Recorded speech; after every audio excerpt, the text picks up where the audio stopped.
हमारी ये भारतीय राज्य पेंशन महासंघ की नूरपुर जोन की बैठक थी। इस बैठक में हमारे प्रदेश के सम्मानीय अध्यक्ष ब्रह्मानंद जी और जिला कांगड़ा के अध्यक्ष अजय खट्टा जी, यहाँ पे पठानिया जी और कृपाल जी सभी लोग उपस्थित थे। सभी वरिष्ठ नागरिकों ने यहाँ पर आकर बैठक में अपने ज्वलंत मुद्दों के ऊपर चर्चा की है। विषय लगभग यह है कि इस सरकार को बने हुए लगभग 10 माह का समय हो चुका है और 10 महीने के अंदर इस सरकार ने हिमाचल प्रदेश के कर्मचारी और पेंशनरों के साथ प्रदेश की जनता के साथ भी बहुत बड़ा कुठाराघात किया है। जब चुनावी बेला में कांग्रेस पार्टी का मैनिफेस्टो आया था तो उसके अंदर ये इंगित था कि पहली कैबिनेट के अंदर पहला पेन होगा, पहली स्याही होगी और पहला निर्णय होगा कि हिमाचल प्रदेश के पेंशनर्स को प्रदेश के भत्ते जो हैं वो तमाम दिए जाएंगे। लेकिन आज 10 माह का समय हो गया, किसी भी प्रकार का पेंशन के प्रति सरकार का जो रवैया है वो उनकी संवेदनहीनता को दिखाता है। उन्होंने कहा कि प्रदेश की महिलाओं को 1500 रुपये पेंशन जो है वो दी जाएगी। आज 10 माह हो गए, किसी एक भी महिला को वो पेंशन आज दिन तक नसीब नहीं हुई।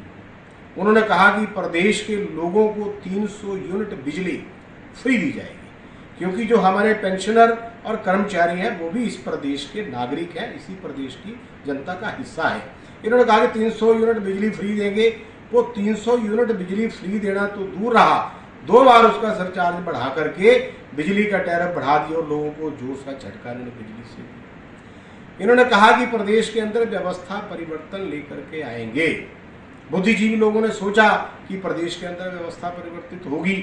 2 बार 10 महीने के अंदर 2 बार पेट्रोल और डीजल के ऊपर वैट बढ़ा करके व्यवस्था परिवर्तन का अलग परिचय दिया, क्योंकि डीजल और पेट्रोल जो है वो लोगों के सामान के, लोगों को लाने ले जाने का आवागमन का साधन है। जब वहां पे 2 बार वैट बढ़ेगा तो हर चीज के ऊपर उसका असर पड़ता है।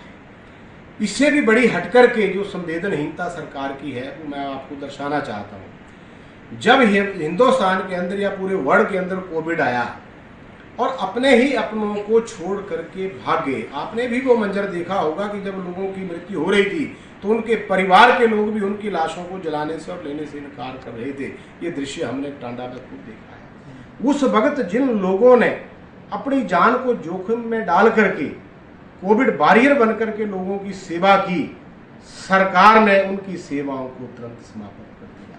1800 से ज्यादा लोग आज सड़कों पर हैं, जबकि उनके प्रति सरकार की संवेदना होनी चाहिए थी कि उनको लिए को पॉलिसी बनाते, उनके लिए को बात करते। वो बातें तो दूर रही, सरकार की इतनी संवेदनहीनता है कि उन सबको नौकरी से बाहर कर दिया। आज वो सड़कों के ऊपर है। जिला परिषद के हमारे कर्मचारी, हमारी सरकार जब थी तो उनको जो मांगते थे वो ड्यूज मांगते थे, सरकार जयराम ठाकुर जी ने उनको अनाउंस कर दिया। इस सरकार ने उसको इम्प्लीमेंट करना तो दूर रहा, आज वो भी सड़कों पर है।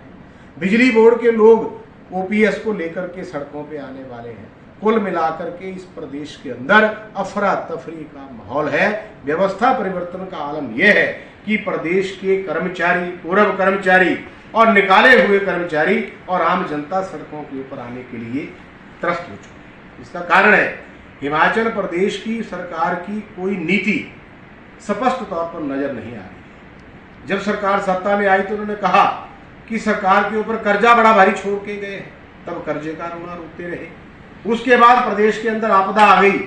ऐसी आपदा कहीं भी नहीं आनी चाहिए, हम खुद कहते हैं, लेकिन जब आपदा आ गई तो अब इतने समय से लेकर के आपदा को लेकर के रोना रो रहे हैं। 10 महीने के अंदर इन 2 चीजों में ही सरकार का समय गुजर गया।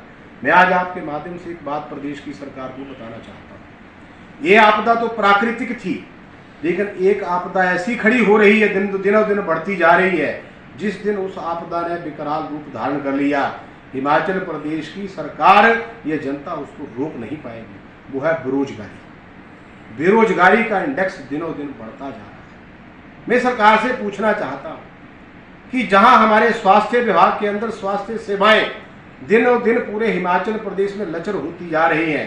4 फुलंग के अंदर, गांव के अंदर जो हेल्थ सब सेंटर हैं, उनको केंद्र सरकार की योजना के तहत उनको वेलनेस सेंटर बनाया गया। जो वेलनेस सेंटर था उसका मॉडल ये था कि उसमें एक मेडिकल अफसर होगा और एक स्टाफ नर्स होगा, जिसको CHO बनाया गया। आज किसी भी हिमाचल प्रदेश के वेलनेस सेंटर के अंदर डॉक्टरों की नियुक्ति नहीं हुई। बजट केंद्र सरकार से अरबों खरबों का बजट जो है उसमें आ रहा है। 2 बैच MBBS के डॉक्टर्स के ट्रेनिंग करके हिमाचल प्रदेश के अंदर निकल चुके हैं और वो लोग बेरोजगारी का दंश झेल रहे हैं। मैं सरकार के स्वास्थ्य मंत्री, मुख्यमंत्री जी से पूछना चाहता हूँ, लाखों रुपया लगा करके लोगों ने इस हाई क्लास की पढ़ाई को बच्चों को पढ़ाया, लेकिन 2 साल से सारे बच्चे बेरोजगार घूम रहे हैं। कहाँ की पॉलिसी है? सरकार बताए। अगर पोस्टें नहीं है तो पोस्टें क्रिएट करना सरकार का जिम्मा है। वेलनेस सेंटर खाली पड़े हैं, उनके अंदर मेडिकल अफसर की अपॉइंटमेंट की जाए ताकि गांव की भोली भाली जनता को स्वास्थ्य के प्रति इलाज मिल सके। ये जो आउटसोर्स के ऊपर कर्मचारियों को निकाला जा रहा है, इसके ऊपर भी पिक एंड चूज हो रही है। सरकार की कथनी और करनी में बहुत अंतर है।